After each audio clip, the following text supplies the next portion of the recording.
मैं अल्लाह ताला का शुक्र अदा करती हूँ कि आज फिर एक ऐसा दिन आया है कि मुझे नवाज शरीफ की बेटी आज एक और वादा पूरा करने जा रही है अपना, माशाल्लाह।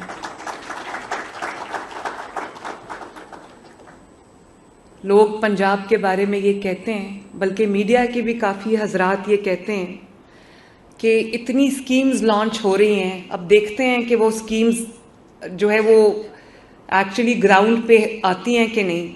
तो मैं आप सबको ये बताना चाहती हूँ कि स्कीम लॉन्च बाद में होती है, हम उसको ग्राउंड पे पहले लेके आते हैं, माशाल्लाह। आज ये आपके सामने जितने लोगों को कर्जा मिला है, आसान कारोबार सीएम आसान कारोबार स्कीम, कुछ को 3 करोड़ रुपए तक का कर्जा मिला है, कुछ को 50 लाख रुपए का कर्जा मिला है, कुछ को जो छोटा कारोबार स्कीम है जिसको कार्ड पे 10 लाख रुपए हम दे रहे हैं, उनको ये कर्जा मिला है।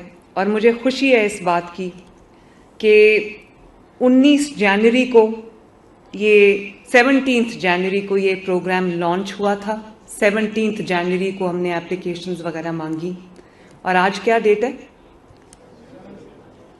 1 महीने के अंदर अंदर अल्हम्दुलिल्लाह हम अपने पहले कर्जे जो हैं वो देने जा रहे हैं।